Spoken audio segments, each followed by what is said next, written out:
E aí, amigos, tudo bem? Boa noite. Aqui no Rio de Janeiro está fazendo um bom friozinho, né?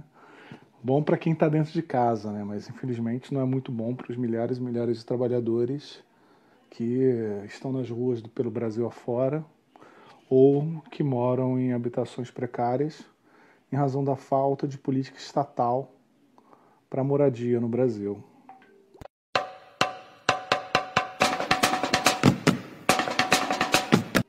Mas a questão que eu vim conversar com os colegas hoje não é sobre o frio que está abatendo a nossa cidade, o nosso estado, mas sim sobre o que está pegando fogo em Brasília, que são as declarações, como sempre infelizes, do presidente da República. Na verdade, se fossem infelizes, seria bom. As declarações de Bolsonaro, elas beiram a declarações criminosas. Ele, ontem, ameaçou um jornalista, falando que ia dar um soco na cara desse jornalista porque ele estava fazendo o trabalho dele. A esposa de Jair Bolsonaro recebeu dinheiro, mais de 80 mil reais, de um assessor do filho. A esposa de Jair Bolsonaro, né, não tem nenhuma relação oficial com esse rapaz, com o Queiroz. Mas mesmo assim recebia cheques do Queiroz. É uma relação muito estranha. E bem, se o presidente se ele tem que explicar para a população por que ele está recebendo dinheiro de uma pessoa que é investigada. Mas não é só isso, né? Se diz que o Queiroz tinha relações com Adriano da Nóbrega, que é o miliciano que foi morto recentemente. E também não é só isso. Toda a estrutura política da família Bolsonaro tem ligações muito estranhas com milicianos aqui do Rio de Janeiro. Isso por si só é muito grave e demanda que ele, como presidente da República, ele que diz representar todo o povo brasileiro, ele deveria dar explicações para a sociedade. E deveria agir como qualquer servidor público, em agir com respeito a um cidadão, a um jornalista que fez uma pergunta válida na atual conjuntura do país. Porém, qualquer servidor público concursado, um trabalhador do serviço público, o que será que aconteceria com ele se ele reagisse de forma tão intempestiva, tão agressiva contra uma pergunta? Provavelmente sofreria um PAD e poderia até ser demitido. Para agravar a situação, Bolsonaro hoje veio falar que os mortos pelo coronavírus são bundões, que não tem o histórico que ele pessoalmente tem de atleta. O que agrava ainda mais o discurso desse protofascista que temos na presidência da República. Só que a gente tem que lembrar do seguinte: será que ele falou isso por acidente? Sabe que dia é hoje? Hoje é dia 24 de agosto. No dia 15, lá atrás, que é 15 de março, o ministro Tais saiu do Ministério da Saúde. Já ouviu falar em truque de mágico? Onde o cara faz com que você olhe para uma mão enquanto ele faz surgir um coelho na outra, faz o truque com luzes, fumaça e espelhos, distraindo a população? Cara, 100 dias, estamos há 100 dias sem ministro da Saúde. Estamos há 100 dias sem uma pessoa responsabilizada de fato para combater a pandemia do coronavírus. Temos um quebra-galho, um amigo do Bolsonaro, um militar, que ele colocou lá para fazer esse jogo de cena. Mas na prática, o Ministério da Saúde está acéfalo. Tiraram vários especialistas e botaram militares. Militares esses que sem nenhuma experiência no combate à pandemia. O que eles vão fazer? Vão pintar árvores contra o coronavírus? Vão cavar trincheiras? Infelizmente, a realidade que nós temos é que o governo Bolsonaro ele está utilizando esses exageros linguísticos, essas ofensas, esses crimes cometidos por Bolsonaro contra indivíduos, contra jornalistas, para tirar o foco da questão toda. O Brasil já tem mais de 100 mil mortos. Estamos com 115 mil mortes pelo coronavírus. Em grande parte deles são de responsabilidade do governo federal, pois faltam médicos nos hospitais federais, faltam insumos, faltam recursos médicos para atender a população. Ainda faltam respiradores em alguns lugares, faltam equipamentos para intubação, falta pessoal. A saúde pública, após anos e anos, está desmoronando. Só se mantém de pé graças ao esforço de quem? Dos trabalhadores precarizados através de contratos com organizações sociais. A situação hoje na saúde é gravíssima, tão ou mais grave do que no início da pandemia, porque aqueles recursos que se tinha no início estão cada vez mais exauridos.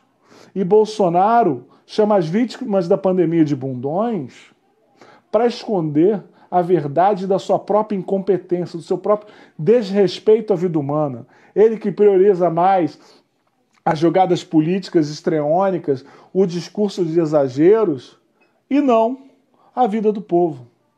O compromisso dele, enquanto presidente, o compromisso que ele jurou sobre a Constituição, deveria ser preservar a vida do povo brasileiro, mas ele não faz nada disso.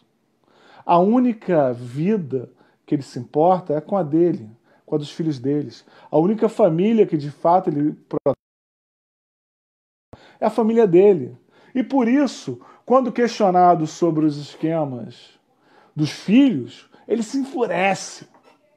Por isso que quando perguntam por que o assessor do filho botava milhares e milhares de reais na conta da esposa, ele se enfurece.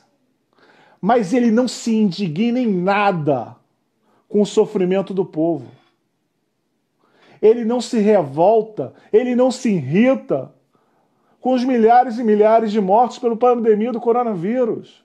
Ele só se irrita, ele só se revolta, ele só se indigna com aquilo que o afeta pessoalmente. Porque ele não governa o país, ele governa para a família dele. Ele só pensa em manter o seu próprio poder.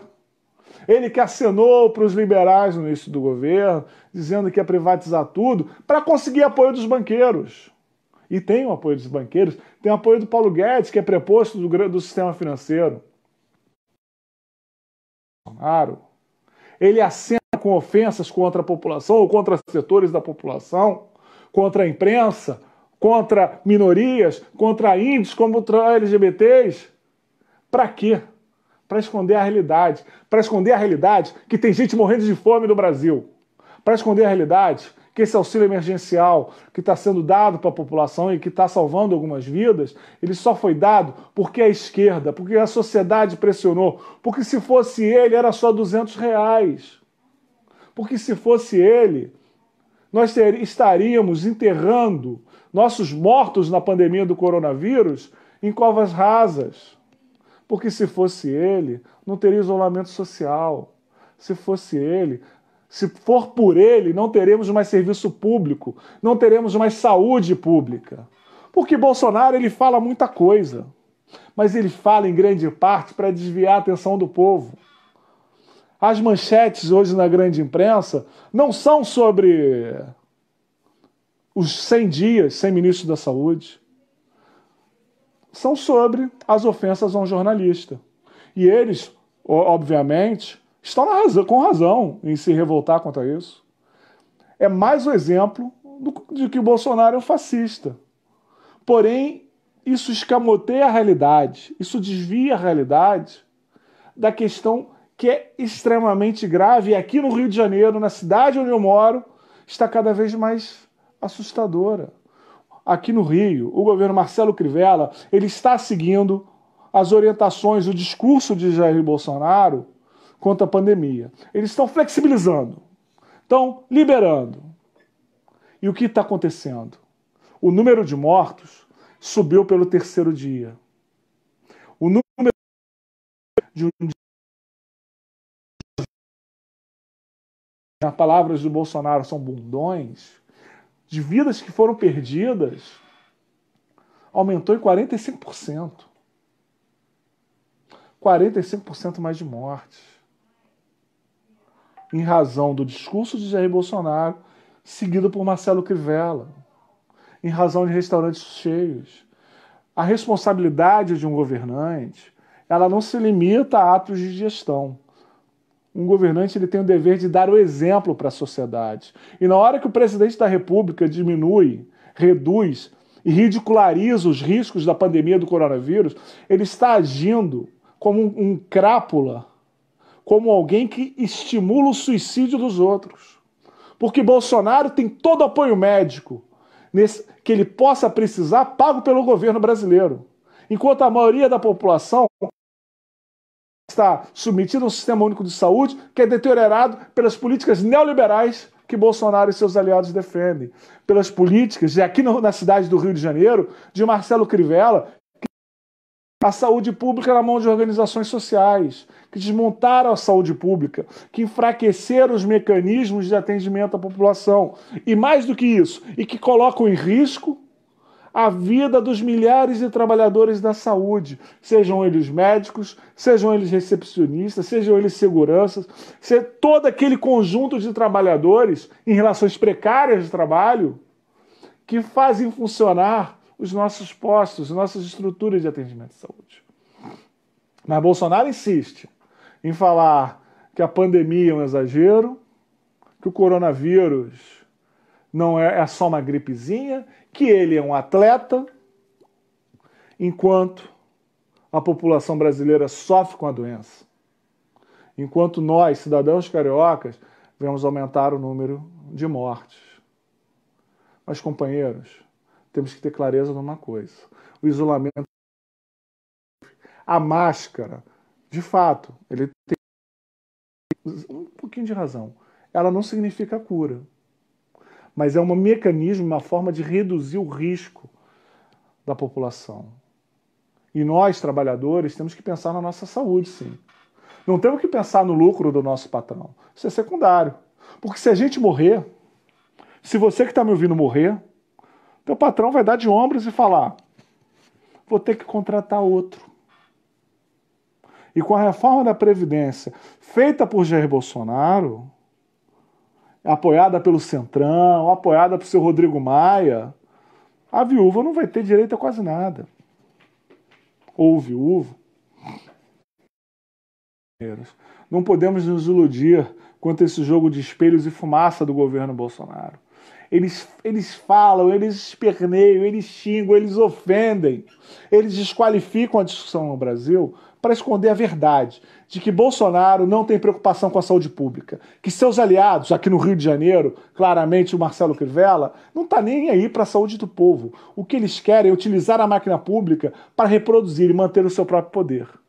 E nós, trabalhadores, temos que dizer: fora Bolsonaro, fora Paulo Guedes, fora Marcelo Crivella e fora o Witzel, em defesa da saúde pública e da vida do povo brasileiro. Até a vitória, sempre venceremos. Boa noite.